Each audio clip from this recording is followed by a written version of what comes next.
Buenos días, estudiantes. Bienvenidos a la tutoría introductoria del tema de salud en el trabajo. Recuerda que estos pequeños videos tutoriales los hago con el fin de ambientarte un poco la lectura que posteriormente debes hacer en los textos en PDF que he dejado en tu plataforma. En el siglo XXI, donde la tecnología está al alcance de todos, las empresas no pueden basar su competitividad en la tecnología.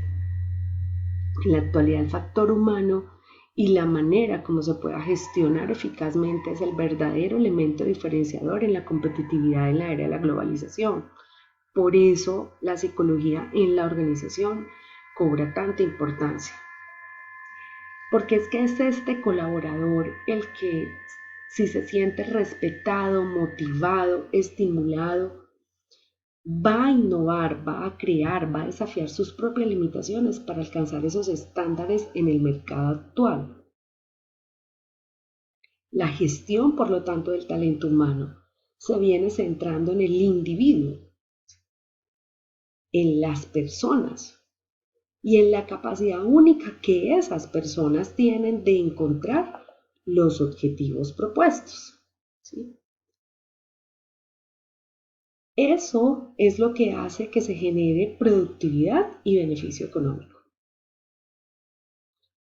El nuevo estado consciente de la organización, es decir, cuando somos una organización consciente de la importancia de la gestión del talento humano, hace que enfoquemos todos nuestros esfuerzos hacia la prevención del riesgo laboral y la salud del trabajador.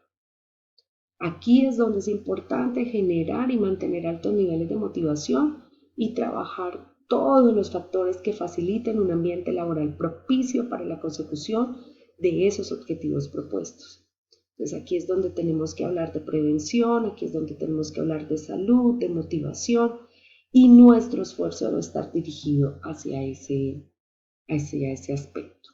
Ahora, Vladimir Vega, que es el autor que les propongo para que lean, dice que la experiencia demuestra que una actuación decidida en la mejora de las condiciones de trabajo, con la participación y el compromiso de los trabajadores, facilita los objetivos de calidad.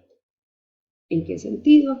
En que se crea un clima de confianza mutua que ofrece ese ambiente o ese espacio en donde las personas sienten que forman parte de una organización, que los objetivos también son propios y que puede trabajar con calidad y con productividad.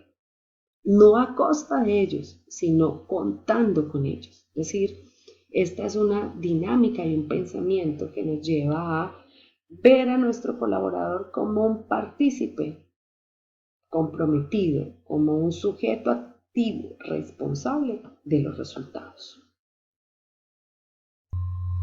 Ahora, para hablar de salud en el trabajo, necesitamos tener presentes tres conceptos fundamentales: la higiene laboral, la seguridad en el trabajo y la calidad de vida laboral. Cuando estamos hablando de higiene laboral, nos estamos refiriendo a todos esos programas, normas, procedimientos, todas aquellas actividades que van orientadas a proteger la integridad física y mental del trabajador, especialmente de aquellos riesgos que estén relacionados con su cargo y con la ejecución del mismo.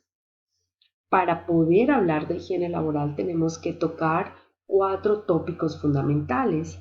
Uno es el ambiente físico de trabajo, es decir, en el sitio, el espacio donde este trabajador debe realizar sus actividades. Entonces, ¿qué pasa con la iluminación, con la ventilación, con la temperatura, con los ruidos? ¿Cuáles son esas condiciones físicas en las que el colaborador está ejecutando sus actividades? Tenemos que hablar de un ambiente psicológico de trabajo y aquí estamos hablando de las relaciones humanas, de los estilos de gerencia, sobre todo aquellos que tienen que ver con lo participativo, con el involucrar, con el escuchar, la eliminación de toda posible fuente de estrés. También estamos hablando de lo ergonómico, de la ergonomía y de la aplicación de esos principios, porque es que el sitio, la herramienta, el instrumento, los equipos con el que el colaborador realiza su trabajo deben ser adecuados a las características propias de la anatomía y la fisiología humana, ¿sí? Es decir, cuando esas herramientas reducen el esfuerzo físico y no ponen en peligro el cuerpo de ese ser humano. ¿Listo?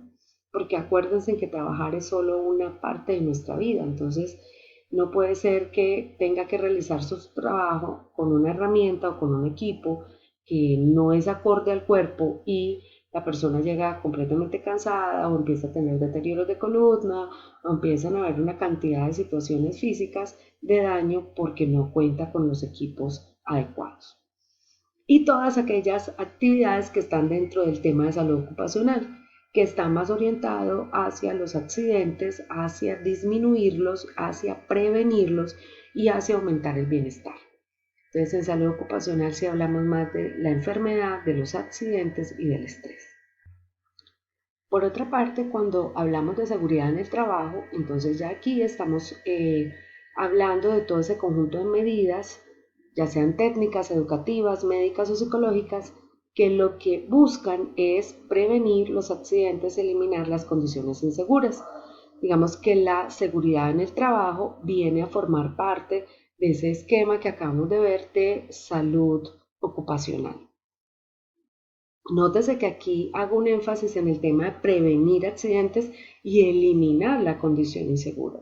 Debemos tener una mirada hacia el trabajo, hacia el ambiente, hacia la máquina, hacia la actividad misma, de observación sobre cuáles son todas aquellas condiciones que pueden provocar un accidente y tratar de organizarlo para prevenirlo y de tratar de eliminar todas las condiciones inseguras. Obviamente también hacia la generación de unos comportamientos y unos ambientes preventivos. Aquí es donde conceptualizamos lo que es un accidente sin incapacidad, lo que es un accidente con incapacidad y lo que son los incidentes. Los accidentes sin incapacidad son cuando el trabajador se reincorpora al trabajo sin secuelas, es decir, cuando estamos hablando de incapacidad, no se me vayan por favor al documento que emite la EPS del tiempo en el que estamos en receso, no. Cuando estamos hablando de accidentes sin incapacidad en este contexto, estamos hablando de que hubo un accidente, pero posterior a su recuperación, el trabajador se puede reincorporar a su sitio de trabajo sin ninguna secuela. Cuando hablamos de accidentes con incapacidad, estamos hablando de que pueden haber cuatro tipos. La incapacidad temporal, la incapacidad parcial permanente y la incapacidad permanente. La incapacidad temporal es cuando se da alguna pérdida temporal de la capacidad laboral y que la recuperación de este trabajador nos va a tardar un poco menos de un año. Entonces aquí puede ser que, por ejemplo, tuvo un accidente en la mano y tuvo que tener una cirugía, tiene que tener una fisioterapia, tiene que tener todos unos procesos de recuperación, pero finalmente el colaborador recupera su capacidad, ¿de acuerdo? Pero temporalmente, durante un tiempo, estuvo sin poder realizar todas las actividades con esa mano que ha tenido un proceso de recuperación médica. Mientras que cuando estamos hablando de la incapacidad parcial permanente, estamos hablando de aquella incapacidad que provoca la reducción parcial y permanente de la capacidad para trabajar. Entonces aquí hablamos mucho de aquellos accidentes que producen pérdida de algún miembro del cuerpo, un dedo, un ojo, el oído, bueno, en fin. Aquí estamos hablando de que por mucho que el colaborador recupera su estado de salud, no hay recuperación total y permanente de la capacidad de trabajo. Y esas secuelas tienen una duración superior a un año. Y en la incapacidad permanente estamos hablando de la pérdida total y permanente de la capacidad de trabajo, es decir, a ese colaborador no lo podemos nuevamente reingresar a su trabajo y probablemente esta sea la incapacidad que termina en una pensión por, eh, por enfermedad laboral.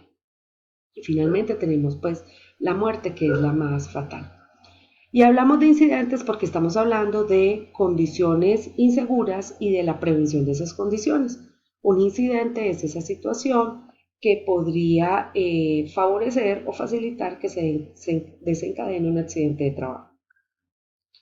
En este orden de ideas, los accidentes tienen dos fuentes o dos posibles fuentes o causas para sucederse y son las condiciones inseguras y los actos inseguros. Cuando estamos hablando de las condiciones inseguras, estamos hablando de los lugares, de los equipos, de los procesos, de las actividades. Y cuando hablamos de los actos inseguros, estamos hablando del sujeto, de la persona que realiza la actividad y que no la hace de manera segura, como adoptar una posición insegura al caminar, al transportar, emplear equipos inseguros a conciencia o realizar procedimientos inadecuados o riesgosos.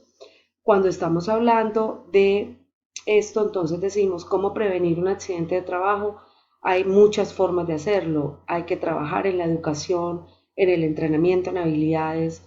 Hay que trabajar de la mano con los departamentos de ingeniería para revisar cómo podemos eh, poder bloquear la mayor fuente de posibles riesgos. Podemos tener medidas de protección y por último pues las reglas de refuerzo que son pues como las más fuertes. Aquí hago énfasis en esta frase que les coloco porque el accidente siempre es un factor negativo. Un seguro de ARL cubre los gastos médicos y las indemnizaciones a un colaborador, pero nunca habrá dinero suficiente para reponer la capacidad humana en el trabajo, ni la calidad de vida, y mucho menos la incidencia que esos accidentes tienen en la vida de la persona y en la vida de la familia. Cuando una persona, su vida se cambia a través de un accidente de trabajo, su vida no solo se cambia en el trabajo, se cambia con su familia, se cambia con sus hijos, se cambia con su relación con la sociedad. Y eso no lo paga el seguro.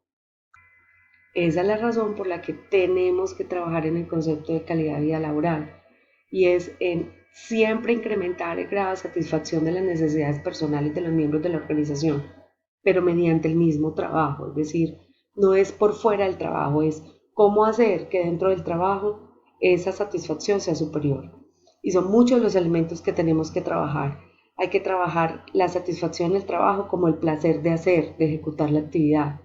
También hay que dar posibilidades de ascenso, hay que dar reconocimiento a los resultados. Esos reconocimientos deben estar en función de los salarios, pero también de los beneficios, y no solo el beneficio del colaborador, sino el beneficio que somos capaces de trasladar a su familia, en las relaciones humanas del equipo de trabajo, en la posibilidad de la participación, de la toma de decisiones, en el empoderamiento que le podemos dar a la gente, la libertad y la responsabilidad de decidir, ese ambiente psicológico y físico adecuado. Es decir, calidad de vida no es solo darle a las personas o más dinero o más días libres.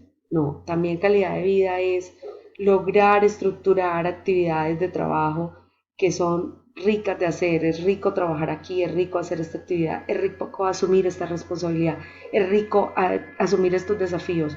Me siento creciendo como ser humano, aportando a la sociedad, pero también siento que tengo una retribución por ello y que todo esto tiene que ver con el trabajo, porque recordemos que el trabajo es una fuente de satisfacción para el ser humano, es una forma de sentirse útil en la sociedad, es una forma de crecimiento y de desarrollo.